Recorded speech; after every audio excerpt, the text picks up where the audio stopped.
ಹಿಂದಿನ ಬಿಜೆಪಿ ಸರ್ಕಾರಕ್ಕೆ ಆಸ್ಪತ್ರೆ ಕಟ್ಟಿದ ಕ್ರೆಡಿಟ್ ಹೋಗಿಬಿಡುತ್ತದೆ ಎಂಬ ಕಾರಣಕ್ಕೆ ಶಿರಸಿಯಲ್ಲಿ ಜಿಲ್ಲಾಸ್ಪತ್ರೆ ಕಟ್ಟಡ ಕಾಮಗಾರಿ ಮುಗಿದರೂ ಹಾಳುಗೆಡವುತ್ತಿದ್ದಾರೆ ಎಂದು ಸಾಮಾಜಿಕ ಹೋರಾಟಗಾರ ಅನಂತಮೂರ್ತಿ ಹೆಗಡೆ ಅಸಮಾಧಾನ ವ್ಯಕ್ತಪಡಿಸಿದರು.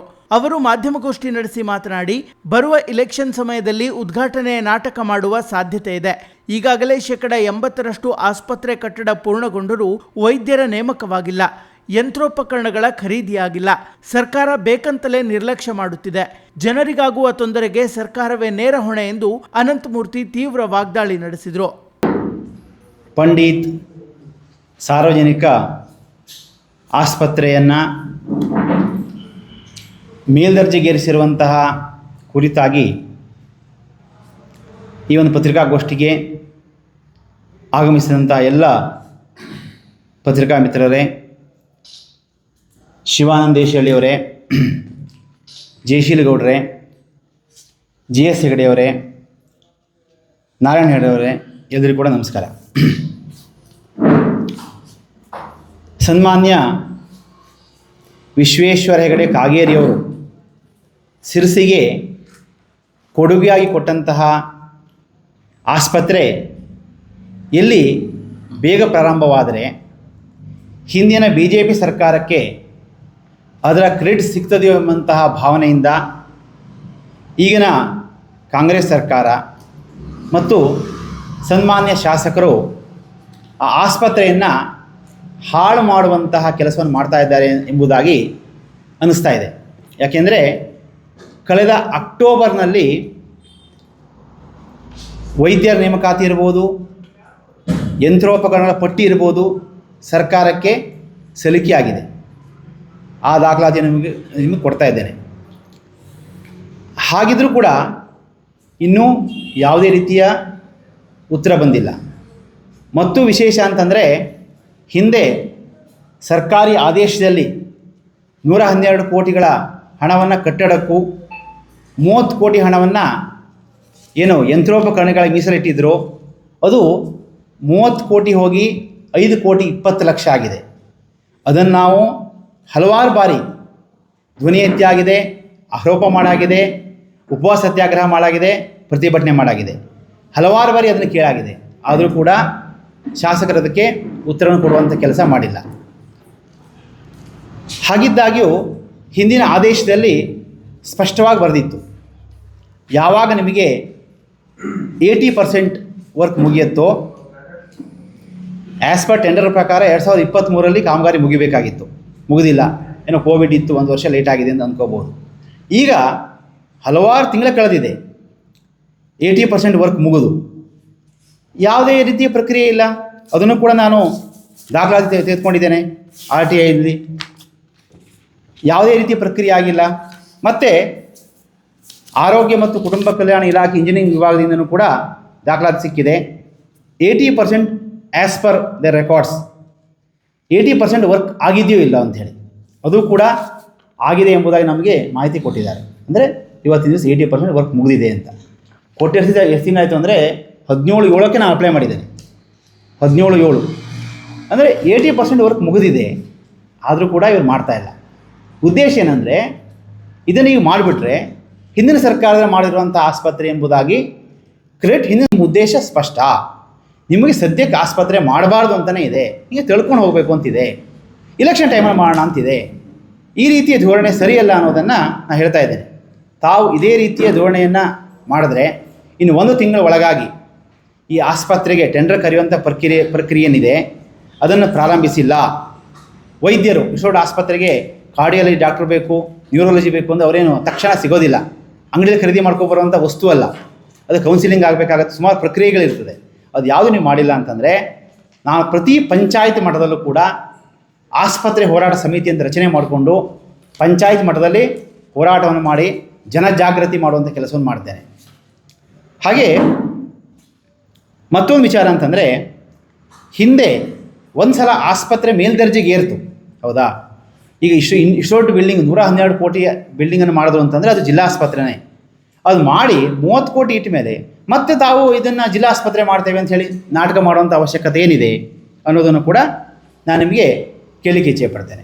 ತಮ್ಮ ಆಸ್ಪತ್ರೆ ಮಾಡಬೇಕು ಅಂತಿದ್ದರೆ ತಕ್ಷಣ ಹಣ ಬಿಡುಗಡೆ ಮಾಡಿ, ಅದು ಒಂದು ವಿಚಾರ. ಗುಂಡೂರಾವ್ ಅವರು ಕರೆಸ್ಕೊಂಡು ಇವರು ಲಾಸ್ಟ್ ಟೈಮು ಇದನ್ನು ಜಿಲ್ಲಾ ಆಸ್ಪತ್ರೆ ಮಾಡ್ತೇವೆ ಅಂತ ಹೇಳಿದ್ದಾರೆ.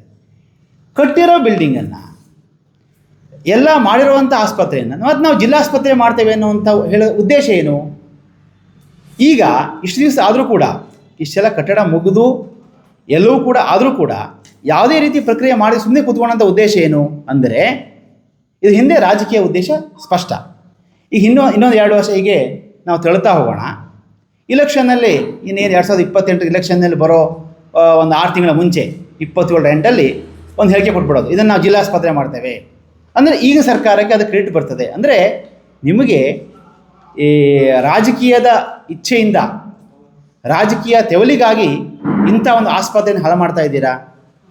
ಪ್ರತಿನಿತ್ಯ ಆಸ್ಪತ್ರೆಯಲ್ಲಿ ಎಷ್ಟು ಜನ ಕಷ್ಟಪಡ್ತಾ ಇದ್ದಾರೆ ನಿಮ್ಗೆ ಗೊತ್ತಿದೆಯಾ? ಅದರ ಅವಶ್ಯಕತೆ ಏನಿದೆ?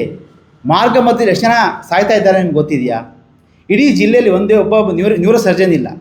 ಆ ಆಸ್ಪತ್ರೆಯಲ್ಲಿ ಕಾರ್ಡಿಯಾಲಜಿ ಇತ್ತು ಮತ್ತು ನ್ಯೂರೋಲಜಿ ಇತ್ತು, ಟ್ರಾಮಾ ಸೆಂಟರ್ ಕೂಡ ಮಾಡ್ಬೋದಾಗಿತ್ತು. ಅದನ್ನು ಮಾಡಿದರೆ ಅದನ್ನು ಯಾವುದೂ ಮಾಡದೆ ಸುಮ್ಮನೆ ಖಾಲಿ ಕೂತ್ಕೊಂಡು ಈ ಮಾಡಿದ ಆಸ್ಪತ್ರೆ ನಾವು ಜಿಲ್ಲಾ ಆಸ್ಪತ್ರೆ ಮಾಡ್ತೇವೆ ಅಂತ ಹೇಳಿದ್ರೆ ಇದು ಹಾಸ್ಯಾಸ್ಪದ ಅಲ್ವಾ ಎಂಬುದಾಗಿ ನಾನು ಶಾಸಕರಿಗೆ ಮತ್ತು ಸರ್ಕಾರ ಕೇಳಲಿಕ್ಕೆ ಇಚ್ಛೆ ಪಡ್ತೇನೆ.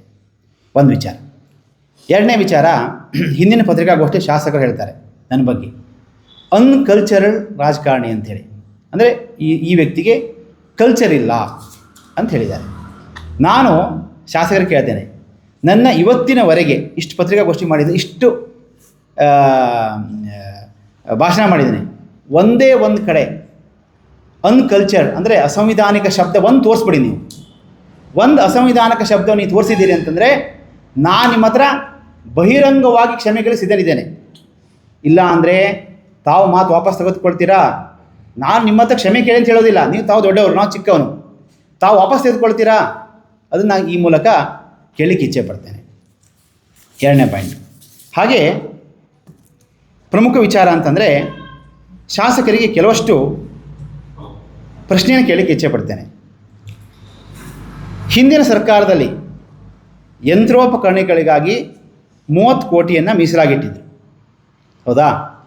ಅದು ನೀವು ಹೋದ ನವಂಬರಲ್ಲೇ ಆ 30 ಕೋಟಿ ತೆಗೆದಾಕಿ 5,20,00,000 ಮಾಡಿದ್ರಿ, ಪ್ರಸ್ತಾವನೆ ಕಳಿಸಿದ್ರಿ. ಇಲ್ಲಿಂದನೇ ಹೋಗಿದೆ ಅದೆಲ್ಲವೂ ಕೂಡ ಮಾಹಿತಿ ಹಕ್ಕಿನಿಂದ ನಿಮಗೆ ಕೊಟ್ಟಾಗಿದೆ. ಮತ್ತೆ ಬೇಕಾದ್ರೆ ನಾನು ಕೊಡ್ತೇನೆ. ಅದನ್ನು ಹೇಳಿದ್ರೂ ಕೂಡ ನೀವು ಯಾವುದೇ ರೀತಿಯ ಕ್ರಮ ಕೈಗೊಂಡಿಲ್ಲ, ಅದ್ರ ಬಗ್ಗೆ ಸ್ಪಷ್ಟೀಕರಣ ಕೂಡ ಕೊಟ್ಟಿಲ್ಲ. ಮಾಧ್ಯಮದವ್ರು ಕೇಳಿದಾಗ ನೀವೇ ಕೇಳಿದ್ದೀರಿ, ಅದನ್ನು ನಾನು ತಿಳ್ಕೊಂಡು ಹೇಳ್ತೇನೆ, ನನ್ನ ಗಮನಕ್ಕಿಲ್ಲ ಅಂತಂದ್ರೆ. ತಿಳ್ಕೊಂಡು ಹೇಳ್ಬೋದಲ್ಲ ಸ್ವಾಮಿ, ನೀವು ಮಾಹಿತಿನೇ ಕೊಟ್ಟಿದ್ದೇನೆ, ನಾನು ಕಟ್ಟೆ ಪುರಾಣದ ಮಾತಾಡ್ತಾ ಇಲ್ಲ, ಅಧಿಕೃತವಾಗಿ RTI ಮಾಹಿತಿ ನಿಮ್ಗೆ ಕೊಟ್ಟಿದ್ದೇನೆ, ಅದೇನು ಅಂತ ಹೇಳ್ಬೋದಲ್ಲ, ಹೌದಾ? 80% ವರ್ಕ್ ಮುಗಿದೂ ಇಷ್ಟು ತಿಂಗಳು. ಮತ್ತು ಇತ್ತೀಚೆಗೆ ತಾವು KSRTC ಬಸ್ ವಿಚಾರ ನಾನು ಹೋದ ಸಲ ಹೇಳಿದೆ, ಸಿರ್ಸಿ ಘಟಕದಲ್ಲೇ 79 ಬಸ್ಸು 10 ಲಕ್ಷ ಮೇಲೆ ಓಡಿದೆ ಅಂತೇಳಿ, ಹೌದಾ? ಆ 79 ಬಸ್ಸು 10 ಲಕ್ಷ ಓಡಿದೆ ಅಂತಂದಾಗ ತಾವೇನು ಹೇಳ್ತೀರಿ? ಆ ದಾಖಲೆ ಕೂಡ ಇಲ್ಲಿದೆ. ತಾವೇನು ಹೇಳ್ತೀರಿ ಅಂತಂದರೆ 10 ಲಕ್ಷ ಓಡಿದೆ ಅಂತಂದರೆ ಅದು ಹಿಂದಿನ ಸರ್ಕಾರದಲ್ಲಿ ಒಂದೇ ಒಂದು ಬಸ್ಸನ್ನು ಕೂಡ ಖರೀದಿ ಮಾಡಿಲ್ಲ. ಇಲ್ಲೇ ತಮ್ಮ ಹೇಳಿದಂಥ ವಿಡಿಯೋ ಇದೆ. ಹಿಂದಿನ ಸರ್ಕಾರ ಒಂದು ಬಸ್ಸು ಪರ್ಚೇಸ್ ಮಾಡಿಲ್ಲ. ಹಿಂದಿನ ಸರ್ಕಾರ ಒಂದು ಬಸ್ಸು 5 ವರ್ಷದಲ್ಲಿ ಒಂದು ಬಸ್ಸು ಪರ್ಚೇಸ್ ಮಾಡದಿರುವಾಗ ಇರೋ ಬಸ್ಸನ್ನು ಓಡಿಸಿದ್ರೆ ಈಗ ಹಿಂದಿನ ಸರ್ಕಾರ ಒಂದು ಬಸ್ಸು. ಸೊ ಇಲ್ಲಿ ನನ್ನ ಹತ್ರ ಮಾಹಿತಿ ಇದೆ, ನೀವು ದಾಖಲಾತಿಯನ್ನು ಕೂಡ ಕೊಡ್ತೇನೆ. ಹಿಂದಿನ ಸರ್ಕಾರದಲ್ಲಿ ನೋಡಿ, ನಾನು ಮಾಹಿತಿ ಕೇಳಿದ್ದೇನೆ, 2022-23 ತನಕ ಅಂದರೆ 18-19ರಿಂದ ಹಿಂದಿನ ಸರ್ಕಾರ ಶಿರಸಿ ಘಟಕಕ್ಕೆ ಎಷ್ಟು ಬಸ್ ಬಂದಿರುತ್ತದೆ ಮತ್ತು ಎಷ್ಟು ಈ ವಿಭಾಗಕ್ಕೆ ಎಷ್ಟು ಬಸ್ ಬಂದಿದೆ ಅಂತ ಕೇಳಿದ್ದೇನೆ. ನನಗೆ ಉತ್ತರ ಬಂದಿದೆ, ಹಿಂದಿನ ಸರ್ಕಾರದಲ್ಲಿ 2022-23ವರೆಗೆ ಶಿರಸಿ ವಿಭಾಗಕ್ಕೆ 87 ಹೊಸ ಬಸ್ ಬಂದಿದೆ. ಎಷ್ಟು? 87. ಶಿರಸಿ ಘಟಕಕ್ಕೆ 28 ಹೊಸ ಬಸ್ ಬಂದಿದೆ. ಅಂದರೆ ತಾವು ಒಬ್ಬ ಶಾಸಕರಾಗಿ ಯಾವುದೇ ಮಾಹಿತಿಯನ್ನು ತೆಗೆದುಕೊಳ್ಳದೆ ಸಡನ್ನಾಗಿ ಥಟ್ ಅಂತ ಹೇಳೋದು, ಅದೇನೋ ಒಂದು ಸ್ಪರ್ಧೆ ಥಟ್ ಅಂತ ಹೇಳಿ ಅಂತ ಸ್ಪರ್ಧೆ ಇದೆಯಲ್ಲ, ಆ ರೀತಿ ಥಟ್ ಅಂತ ಹೇಳ್ಬಿಡೋದು. ಅಂದರೆ ಮಾಹಿತಿ ತಮ್ಮದೇ ಸರ್ಕಾರ ಇದೆ ಸ್ವಾಮಿ, ಹಿಂದೆ ಸರ್ಕಾರ ಇದೆ, ತಾವು ಕೇಳಿದ್ರೆ ಕೊಡ್ತಾರೆ ಎಲ್ಲ ಮಾಹಿತಿನೂ. ತಾವು ಅಟ್ಲೀಸ್ಟ್ ತೆಗೆದುಕೊಂಡು ಹೇಳ್ಬೋದಲ್ಲ. ಅದೇನೂ ಇಲ್ಲದೆ ಒಂದು ಬಸ್ಸು ಬಂದಿಲ್ಲ ಹೋದ ಸರ್ಕಾರದಲ್ಲಿ ಅಂತ ಹೇಳುವಂಥದ್ದು ಏನು ನ್ಯಾಯ ಇದೆ? ಹೌದಲ್ಲ? ಅದ್ರ ಬದಲು ಆ ರೀತಿ ಬಸ್ ಸಮಸ್ಯೆ ನಾವು ಕೇಳಿರುವಂಥ ನನ್ನ ಸ್ವಂತಕ್ಕಲ್ಲ, ನನ್ನ ಸ್ವಂತಕ್ಕೆ ಬಸ್ ಬೇಡ, ಜನರಿಗೋಸ್ಕರ ಕೇಳಿರುವಂಥ ಪ್ರಶ್ನೆ ಅದು. ಅದನ್ನು ತಾವು ನೋಡಿ, ತಾವು ಕೂಡ ಹೋದ ವಾರ ಹೋಗಿದ್ರಿ, ಅಲ್ಲೊಂದು ಕಡೆ ಬಸ್ಸು ಆಕ್ಸಿಡೆಂಟ್ ಆಗಿ ಜನ ಚಿಕಿತ್ಸೆ ಪಡಿಬೇಕಾ ತಾವು ಹೋಗಿದ್ರಿ. ಅಂದರೆ ಬಸ್ಸುಗಳು ಸರಿ ಇಲ್ಲ, ಆ ಬ್ರೇಕ್ ಹಾಕಿದ್ರೆ ಬ್ರೇಕ್ ನಿಲ್ತಾ ಇಲ್ಲ, ಒಂದು ಕಡೆಯೂ ಕೂಡ ಸರಿಯಾದ ಹಾಲ್ಟಿಂಗ್ ಬಸ್ ಇಲ್ಲ. ಜನ ಪ್ರತಿನಿತ್ಯ ಕಂಪ್ಲೇಂಟ್ ಮಾಡ್ತಾ ಇದ್ದಾರೆ, ಒಂದು ಸರಿಯಾದ ಸಮಯಕ್ಕೆ ಬಸ್ ಬರ್ತಾ ಇಲ್ಲ ಅಂತೇಳಿ. ದಿನ ಬೆಳಗಾದರೆ ಬಸ್ಸಲ್ಲಿ ಹೋಗುವಂಥವ್ರು ತಮ್ಗೆ ಶಾಪ ಆಗ್ತಾನೆ ಇದ್ದಾರೆ. ಅದ್ರ ಬಗ್ಗೆ ಸರಿ ಮಾಡ್ತೀನಿ ಅನ್ನೋಂಥ ಮಾತಿಲ್ದಿರ ನಮ್ಮ ಮೇಲೆ ನೀವು ವೈಯಕ್ತಿಕ ಟಾರ್ಗೆಟ್ ಮಾಡುವಂಥ ಕೆಲಸ ಮಾಡ್ತೀರಿ. ಯಾವೊಬ್ಬ ವ್ಯಕ್ತಿ ಸಾರ್ವಜನಿಕರಿಗೋಸ್ಕರವಾಗಿ ಪ್ರಶ್ನೆ ಎತ್ತಿದ್ದಾನೆ ಅಂದರೆ ಅವನು ಅಪ್ರಿಷಿಯೇಟ್ ಮಾಡಬೇಕು.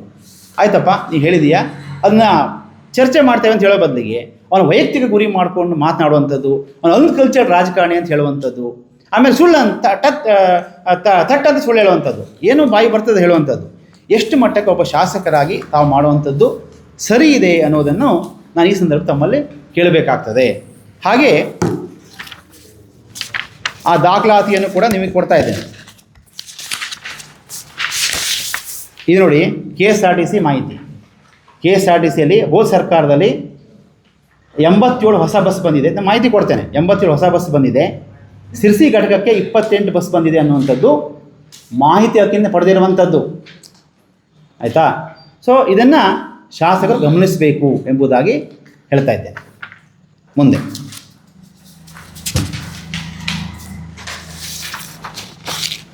ಆಮೇಲೆ ಹಿಂದೆ ನಾವೇನಾದರೂ ಇದು ರಸ್ತೆ ಗುಂಡಿ ಮುಚ್ಚಿ ಅಂತ ಹೇಳಿದ್ರೆ ಎಲ್ಲ ಕಡೆಗೂ ಕೂಡ ತಾವೇ ಮಾಧ್ಯಮದ ವರದಿ ಮಾಡ್ತಾ ಇರ್ತೀವಿ, ಎಲ್ಲಿ ನೋಡಿದ್ರು ಕೂಡ ಗುಂಡಿ ರಸ್ತೆ ಸರಿ ಇಲ್ಲ ಅಂಥೇಳಿ. ಒಂದೇ ಒಂದು PWD ರಸ್ತೆ ಸರಿ ಇಲ್ಲ, PRD ರಸ್ತೆ ಯಾವುದೂ ಸರಿ ಇಲ್ಲ. ಸಿದ್ದಾಪುರ ತಾಲೂಕು, ಸಿರ್ಸಿ ತಾಲೂಕು ಇರ್ಬೋದು, ಎಲ್ಲ ಕಡೆಗೂ ಕೂಡ ರಸ್ತೆ ಹಾಳಾಗಿದೆ. ಆ ರಸ್ತೆ ಸರಿ ಮಾಡಿ ಅಂದ ಕೂಡಲೇ ತಾವು ಹೇಳ್ತಿದ್ರಿ ಅನಂತಮೂರ್ತಿ ಅವರಿಗೆ ಹಾವೇರಿ ರಸ್ತೆ ಕಾಣೋದಿಲ್ವಾ, ನೀಲಗಿರಿ ರಸ್ತೆ ಕಾಣೋದಿಲ್ವಾ ಅಂತ ಹೇಳ್ತಿದ್ರಿ. ಅದು ಕೂಡ ನಮ್ಮ ಸಂಸದರು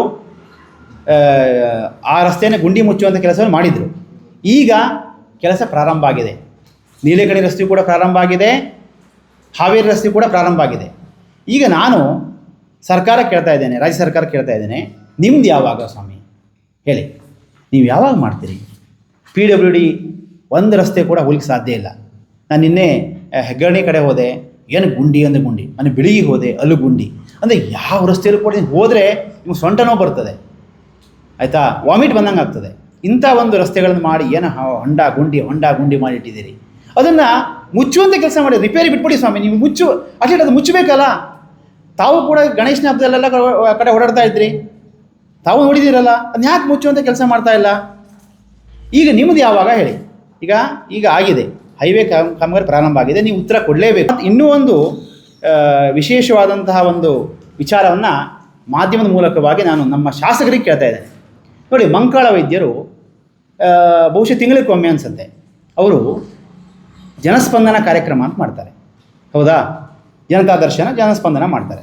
ಸ್ಪಾಟಲ್ಲ ಬೆಳಗಿನ ಸಾಯಂಕಾಲ ಅಲ್ಲೇ ಕೂತ್ಕೊಂಡು ಯಾರು ಬಂದರೂ ಕೂಡ ಅವರಿಗೆ ಅವರ ಕಷ್ಟ ಕೇಳಿ ಅದನ್ನು ಸೊಲ್ಯೂಷನ್ ಕೊಡುವಂಥ ಕೆಲಸ ಮಾಡ್ತಾರೆ.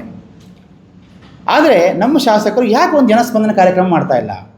ಅಲ್ಲಿ ಯಾವಾಗ ನಿಮ್ಮ ಆಫೀಸಿಗೆ ಹೋದರೂ ವಾರಕ್ಕೆ 3 ದಿವಸ ತಾವು ಬೆಂಗಳೂರಿಗೆ ಹೋಗಿರ್ತೀರಿ, ಆಯಿತಾ? ಇದ್ದರೂ ಕೂಡ ನಿಮ್ಮ ಪಟಾಲಮ್ಮ ನಿಮ್ಮ ಗ್ಯಾಂಗ್ ತುಂಬಿಕೊಂಡಿರ್ತದೆ. ಒಬ್ಬ ಸಾಮಾನ್ಯ ವ್ಯಕ್ತಿಗಳು ಹೋಗಿ ಶಾಸಕರ ಹತ್ರ ಮಾತಾಡೋಕ್ಕೆ ಆಗೋದಿಲ್ಲ, ಆಯಿತಾ? ಓಪನಾಗಿ ಕೇಳಲಿಕ್ಕೆ ಕೂಡ ಆಗೋದಿಲ್ಲ. ಕೊಟ್ಟರು ಕೂಡ ಯಾವುದಾದ್ರೂ ಒಂದು ನಿಮಗೆ ಒಂದು ಅರ್ಜಿ ಕೊಟ್ಟರೆ ಅದು ಮತ್ತೆ ಕಸದ ಬುಟ್ಟಿನೇ ಗತಿ. ಆ ಅರ್ಜಿ ಫಾಲೋಅಪ್ ಮಾಡೋರು ಯಾರೂ ಇಲ್ಲ ನಿಮ್ಮ ಆಫೀಸಲ್ಲಿ. ಆದರೆ ಸಿಸ್ಟಮ್ ತುಂಬ ಕೆಟ್ಟದಾಗಿದೆ. ತಾವು ಒಂದು ಜನಸ್ಪಂದನ ಕಾರ್ಯಕ್ರಮ ಮಾಡಿದ್ರೆ ಎವ್ರಿ ಮಂತ್ ಮಾಡ್ತಾಯಿದ್ರಿ. ಈ ಸಲ ಒಬ್ಬರು ಜನಸ್ಪಂದನಕ್ಕೆ ಬಂದರು, ನೆಕ್ಸ್ಟ್ ಮಂತ್ ಮತ್ತೆ ತಿರ್ಗಾ ಬರ್ತಾರೆ. ನಾನು ಹೋದ ಸಲ ಕೊಟ್ಟಿದ್ದೆ ಅಂತಂದು ಬಹಿರಂಗವಾಗಿ ಗೊತ್ತಾಗ್ತದೆ, ಹೋದ ಸಲ ಕೊಟ್ಟಿದ್ರು, ಇನ್ನೂ ಒಂದು ತಿಂಗಳಾದ ಕೆಲಸ ಆಗಿಲ್ಲ ಅಂತೇಳಿ. ಆ ರೀತಿ ಪ್ರಶ್ನೆ ಮಾಡ್ಬೋದು. ತಾವು ಬೇರೆ ಶಾಸಕರನ್ನು ನೋಡಿಕೊಂಡು ತಾವು ಕೂಡ ಎವ್ರಿ ಮಂತ್ ಒಂದು ಜನಸ್ಪಂದನ ಕಾರ್ಯಕ್ರಮ ಮಾಡಿ. ಶಾಸಕರಿಗೆ ಜನರಿಗೆ ಶಾಸಕರು ನೇರವಾಗಿ ಸಿಗಬೇಕು, ಅವ್ರ ಕಷ್ಟವನ್ನು ನೇರವಾಗಿ ಶಾಸಕರಿಗೆ ಹೇಳ್ಕೊಳ್ಬೇಕು. ನಿಮ್ಮ ಪಟಾಲಮ್ಮೆಲ್ಲ ದಾಟ್ಕೊಂಡು ಹೋಗುವಂಥದ್ದಲ್ಲ. ಆ ರೀತಿ ಆಗದೆ ನೇರವಾಗಿ ಶಾಸಕರು ಸಿಗುವಂಥದ್ದಾಗಲಿ. ಮಂಕಾಳ ವೈದ್ಯರು ಯಾವ ರೀತಿ ಮಾಡ್ತಾ ಇದ್ದಾರೋ, ದೇಶಪಾಂಡೆಯವರು ಯಾವ ರೀತಿ ಮಾಡ್ತಾ ಇದ್ದಾರೋ, ದಿನಕರ್ ಶೆಟ್ಟಿಯವರು ಯಾವ ರೀತಿ ಮಾಡ್ತಾ ಇದ್ದಾರೋ ಆ ರೀತಿ ತಾವು ಮಾಡಬೇಕು ಎಂಬುದಾಗಿ ನಾನು ನಿಮ್ಮಲ್ಲಿ ಕೇಳ್ತಾ ಇದ್ದೇನೆ. ತಾವು ಪ್ರಶ್ನೆಗೆ ನಾನು ಕೇಳಿರುವಂಥದ್ದು ಎಲ್ಲ ಕೂಡ ವ್ಯಾಲಿಡ್ ಕ್ವಶನ್ ಆಗಿದೆ. ತಾವು ಇದಕ್ಕೆ ಒಳ್ಳೆ ರೀತಿಯಲ್ಲಿ ಉತ್ತರ ಕೊಡ್ತೀರಾ ಅನ್ನುವಂಥ ಭಾವನೆ ನನಗಿದೆ. ತಾವು ಕೊಟ್ಟಿಲ್ಲ ಅಂತಂದರೆ ನಾವು ಇದೆಲ್ಲ ವಿಷಯವನ್ನು ಕೂಡ ಜನರ ಮಧ್ಯೆ ತೆಗೆದುಕೊಂಡು ಹೋಗಿ ಜನರಿಗೆ ಇದಕ್ಕೆ ಕನ್ವಿನ್ಸ್ ಮಾಡುವಂಥ ಕೆಲಸ ಮಾಡ್ತೇವೆ. ಬಸ್ ಸಮಸ್ಯೆ ಇರ್ಬೋದು, ಹೊಂಡ ಸಮಸ್ಯೆ ಇರ್ಬೋದು, ಆಸ್ಪತ್ರೆ ಸಮಸ್ಯೆ ಇರ್ಬೋದು. ಇದಕ್ಕೆ ಮುಂದಿನ ದಿವಸಗಳಲ್ಲಿ ತಾವೇನೂ ಉತ್ತರ ಕೊಟ್ಟಿಲ್ಲ, ಯಾವುದೇ ರೀತಿ ಪ್ರಕ್ರಿಯೆ ಮಾಡಿಲ್ಲ ಅಂದರೆ ಮುಂದಿನ ದಿವಸ ಜನರೇ ನಿಮಗೆ ಉತ್ತರವನ್ನು ಕೊಡ್ತಾರೆ ಅಂಥೇಳಿ ಈ ಮೂಲಕ ತಿಳಿಯಪಡಿಸ್ತಾ ಇದ್ದೇನೆ ಎಲ್ಲರಿಗೂ.